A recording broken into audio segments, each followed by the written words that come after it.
Segundo o Censo da Educação Superior de 2016, divulgado no último dia 31 pelo Ministério da Educação, o número de alunos nas universidades particulares caiu pela primeira vez em 25 anos no país.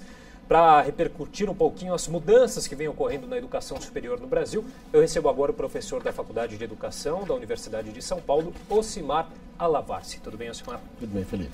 Bom, vamos lá. Então, ao que se deve essa redução, essa diminuição, a primeira, em 25 anos, no número de alunos nas universidades particulares? Bom, primeiro vamos ver no conjunto, o que está acontecendo na educação superior no Brasil. Ela vinha num processo de crescimento desde meados dos anos 2000 e esse crescimento parou. Há uma certa estagnação em torno de 8 milhões e 100 mil, 8 milhões e 50 mil alunos. Sempre há uma margem de erro, inclusive, nessas contas. Bom, certamente as condições econômicas do país constituem o principal fator para essa redução. Além de outras medidas, sobretudo como a restrição ao crédito, para o financiamento. Ao FIES. No caso específico, o FIES. Tá, e quais foram as principais mudanças em relação, falando ao FIES, que contribuíram mais para essa redução?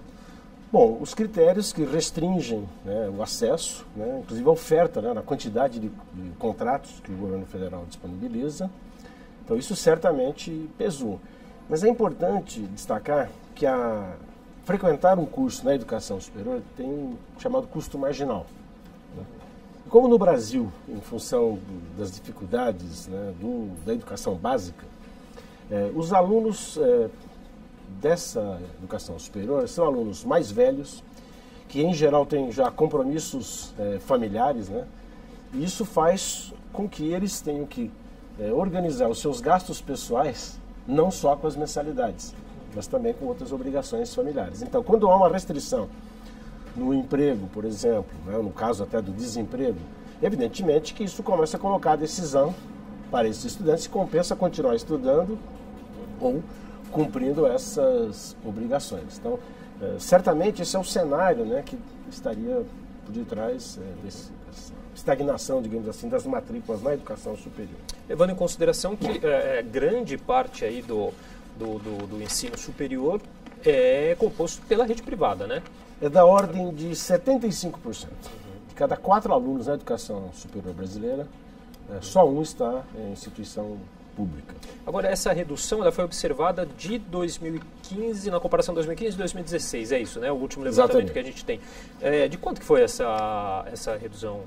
Na verdade, nós tínhamos em 2015 8 milhões e 33 mil alunos matriculados. Na verdade, no total, ela foi para 8 milhões e 50 mil. Por isso que eu prefiro falar numa estagnação nesse momento. Mas se a gente observa, por exemplo, em 2006 eram 5 milhões. Então, havia um processo que foi crescendo e que projetava para esses anos 14, 15 e 16, especialmente 15 e 16, um crescimento maior. É bom lembrar que a educação superior ela é, na verdade, formação profissional. Ainda que na educação superior se faça pesquisa, se faça atividades de extensão, ela é substancialmente uma atividade de formação profissional. Ou seja, os alunos que ali estão buscando uma qualificação para inserção ou reinserção no mercado de trabalho. E eu menciono isso porque a educação superior, entre outros atributos, ela tem um papel muito importante na qualificação da força de trabalho, inclusive no crescimento da sua produtividade. E o Brasil tem índices muito baixos de atendimento na educação superior. Hoje esse número deveria ser aí da ordem pelo menos de uns 10 a 11 milhões de alunos. Mas o problema é não só temos poucos alunos relativamente ao que nós deveríamos ter, e temos alunos, ou potenciais alunos, com dificuldades de cursar essa educação superior, sobretudo porque ela é gratuita. E, portanto, é uma população que depende fortemente desses subsídios, dessas formas de financiamento. Lembrando que o ProUni é uma outra alternativa, existem também financiamentos privados, mas são alternativas restritas. Então, o grosso desse alunado, ou desse potencial alunado da educação superior, depende desses financiamentos com subsídios sociais. E aqui entra uma outra discussão, quer dizer, esses subsídios seriam justificados em que medida? Porque acaba sendo um custo que todos pagamos.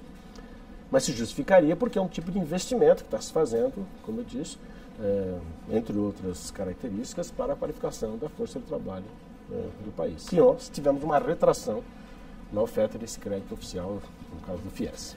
E a tendência é que a gente continue nessa retração ou estagnação, enfim? Tudo indica, inclusive porque o que houve de crescimento foi na educação à distância, ou ensino à distância, que é uma modalidade, em geral, mais barata e que aparentemente, atenção, aparentemente cria facilidades para alguém estar vinculado à educação superior, porque favoreceria do ponto de vista do horário, de estudos. Segundo dados do MEC, o ensino à distância é a modalidade que mais tem crescido, né, no Brasil.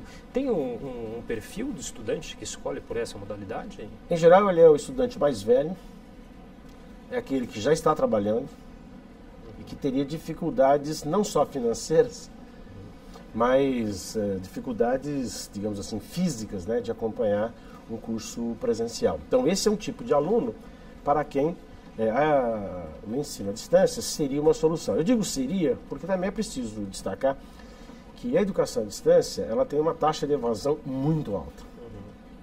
Porque, na verdade, ela pressupõe, primeiro, as próprias condições tecnológicas de acesso, que elas não são distribuídas democraticamente no Brasil, nós sabemos.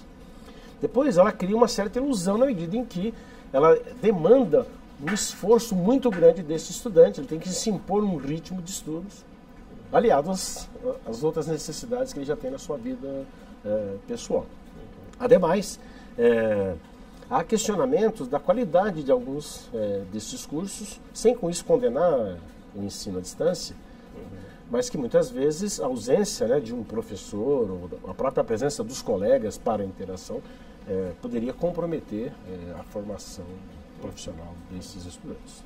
E os cursos aí mais procurados aí também nessa modalidade de ensino à distância, muda com relação aos cursos presenciais? São os mesmos? Ou... Há uma presença significativa de cursos de licenciatura, né?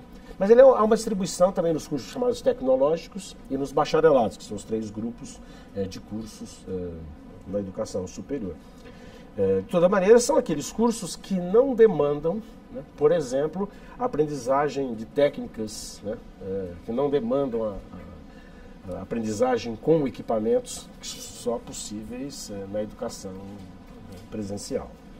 Tá bom, professor. Obrigado pela participação, os esclarecimentos aqui no jornal. Agradeço a oportunidade.